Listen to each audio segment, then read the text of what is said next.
बहुत प्राचीन समय की बात है। एक जंगल था। उस जंगल में मृगरुरु रहा करता था। उनकी प्रजाति बहुत कम ही देखने को मिलती थी। वे बहुत ही सुंदर और आकर्षक दिखती थी। सुनहरे रंग के चमक और आंखें नीली दिखती थी। बहुत ही मोहक हिरन था। वे मृगरुरु मनुष्य के जैसे ही बोलता था। मृगरुरु जंगल में टहल रहा था, तभी अचानक किसी की आवाज़ आई। नदी में से मृगरुरु नदी के निकट गया तो देखा कोई इंसान नदी की धारा में बहे जा रहा है। बिना सोचे वो मृग नदी में छलांग लगाता है और अपना पैर पकड़ने को बोलता है।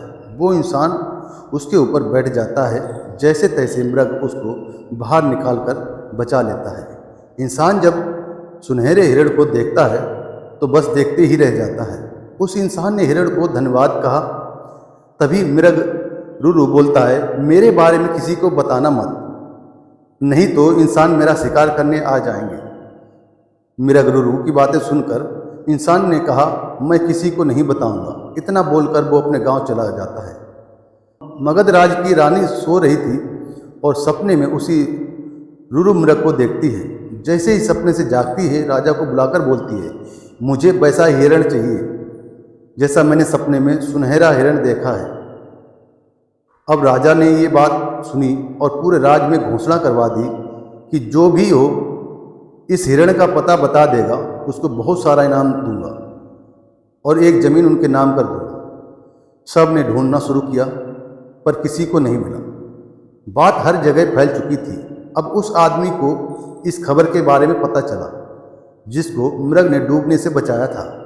वो इंसान देर न करते हुए राजा के दरबार में पहुंचा और राजा से बोलता है, मैं जानता हूँ मृग के बारे में, कहाँ रहता है, उस जंगल का रास्ता और उसके रहने की जगह भी मुझे पता है। राजा अपनी पूरी सेना तैयार करते हैं और उस जंगल की ओर निकल पड़ते हैं। थोड़ी देर में सभी वहाँ पहुँच जाते हैं। फिर उस हिरण को चारों तरफ से घेर लेते हैं। जैसे ही सैनिक और राजा अपने तीर चलाने वाले होते हैं, तभी हिरण बोलता है कि मेरा पता किसने बताया। तभी राजा उस हिरण को बोलता देख अचंभित हो जाते हैं और उस आदमी की तरफ इशारा करते हैं जिसने उसको बताया था। वो हिरण बहुत दुखी होकर बोलता है, सूखी लकड़ी को डूबता देख निकाल दो पर किसी इंसान को नहीं। ऐसा सुनकर राजा बोलते हैं, क्या मतलब? तब हिरण बोलता है, मैंने उस इंसान को मरने से बचाया था और सब भूल कर मुझे मारने आ गया है।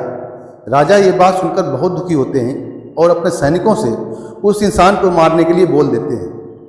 लेकिन हिरण बोलता है, नहीं महाराज, मत मारो उसे, मैं उसकी तरह नहीं हूँ, किसी को मरता हुआ देख पाऊँ। राजा इतना करुणा देखकर उस हिरण के मन में बहुत प्रभावित होते हैं। ये जानवर इंसान की मदद करते हैं, तब भी हम उनको क्यों जान से मारते हैं? ऐसा सोचकर राजा उस हिरण को बोलते हैं, मैं तुम्हें नहीं मारूंगा, लेकिन तुम्हें मेरे महल में कुछ दिनों के लिए आकर रहना होगा और हमें अपनी सेवा करने का मौका दो। राजा की ये बात सुनकर हिरण ने स्वीकार किया और कुछ ही दिन महल में रहकर वापस जंगल लौट जाता है और वहीं रहने लगता है। हिरण एक जानवर होकर सबको इंसानियत का पाठ पढ़ा गया। धन्यवाद।